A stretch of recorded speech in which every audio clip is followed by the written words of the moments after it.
Welcome to the Restricted Handling Podcast. This is what's been going on in China in the past 24 hours. We'll start in Beijing because that story keeps tightening. Yesterday, we talked about the scale of the PLA Purge wave. Today, the update is proximity and fallout. On January 19th, General Zhang Youxia, first vice chairman of the Central Military Commission and effectively the top uniformed officer in China, was intercepted by security personnel on his way to a senior party meeting and detained. Within days, on January 24th, authorities made it public. He's accused of leaking core technical data related to China's nuclear weapons program to the U.S., forming political cliques and undermining what state media calls the chairman's responsibility system. That's code for Xi Jinping's personal authority. What's new in the nuance here isn't that purges are happening. We covered that.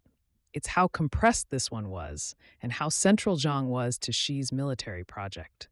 Zhang wasn't some leftover rival from a different faction. He was a princeling, a revolutionary family insider, someone Xi elevated past retirement age in 2022. And now investigators are reportedly digging into his time running the Shenyang military region from 2007 to 2012, a command that includes key rocket force assets and defense industrial infrastructure. So if yesterday felt like purges continue, today feels more like the circle is getting smaller. And while that political earthquake was still reverberating, the operational tempo didn't slow down. Between 6 a.m. February 19th and 6 a.m. February 20th, Taiwan's Ministry of National Defense reported 14 PLA aircraft sorties and 6 naval vessels operating around the island. 10 of those aircraft crossed the Taiwan Strait median line and entered Taiwan's northern, central, and southwestern air defense identification zones. Yesterday, we noted steady maritime pressure without a spike in air activity. Today's update brings the air component back into the picture. The crossings are routine now, which is precisely the point. Taiwan responded with combat air patrols, naval vessels, and shore-based missile systems tracking everything. No escalation, but constant friction. At the same time, we saw another controlled friction moment further north. Earlier this week, about 10 U.S. F-16s launched from Osan Air Base in South Korea and flew over international waters in the Yellow Sea, near the overlapping air defense identification zones of South Korea and China. They didn't enter Chinese airspace, but as they approached China's ADZ, Beijing scrambled fighters. Brief standoff, no engagement. Professional, tense, and over quickly.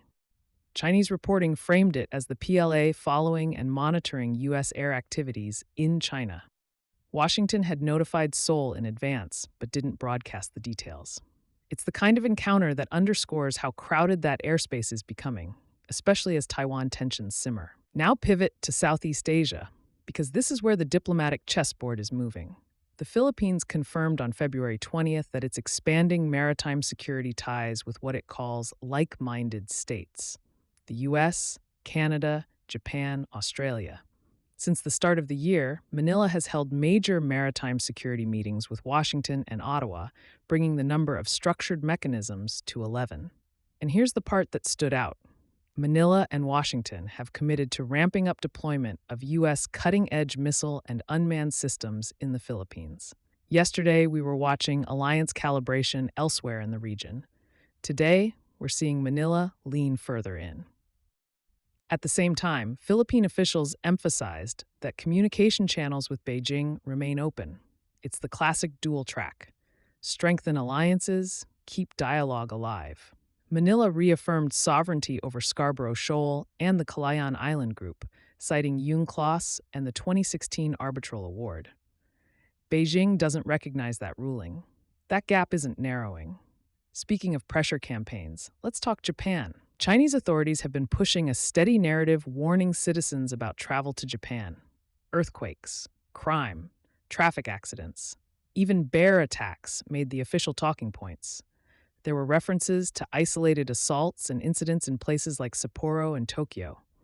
Arrivals from China to Japan fell 61% in January year over year, though the Lunar New Year timing complicates the comparison.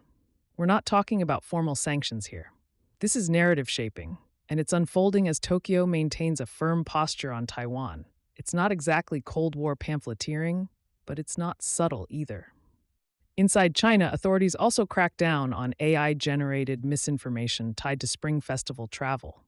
5 individuals were punished for spreading manipulated or AI-generated videos claiming extreme overcrowding on 2026 holiday trains.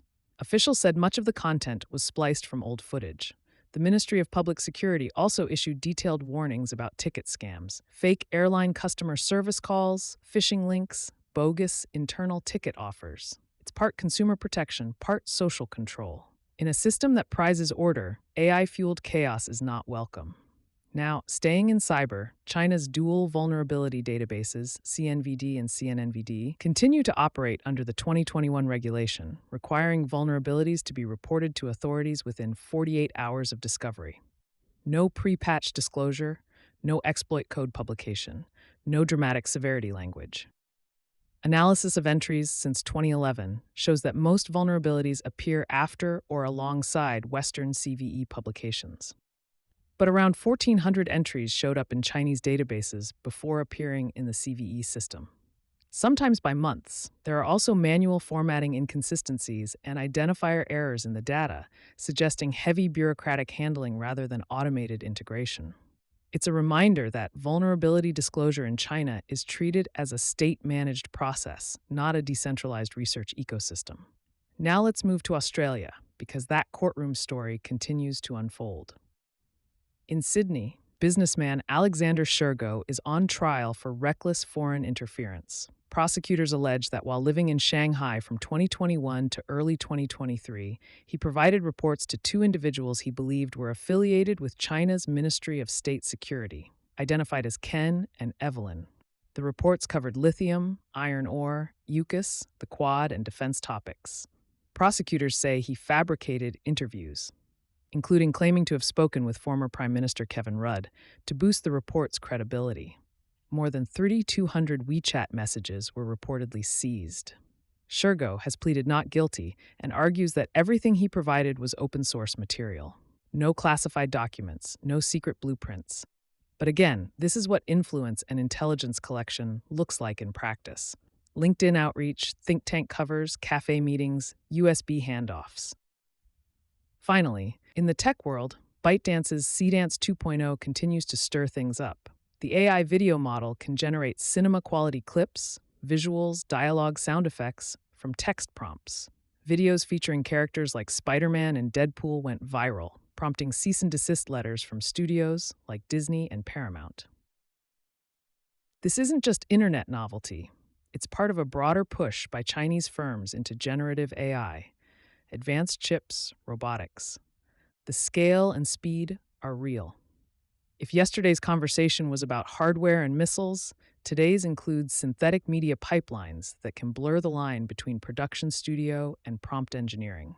So zooming out, we've got the top general in China detained and accused of nuclear leaks, sustained PLA pressure around Taiwan, a U.S.-China air encounter in the Yellow Sea, Manila upgrading missile, and unmanned cooperation with Washington, tourism narratives aimed at Japan, cyber governance tightening at home, an Australian foreign interference trial moving forward, and Chinese AI models making Hollywood lawyers very busy. Thanks for listening and being part of the RH community. Please take a moment to leave a 5-star review. If you want to see some changes, email us at info@restrictedhandling.com.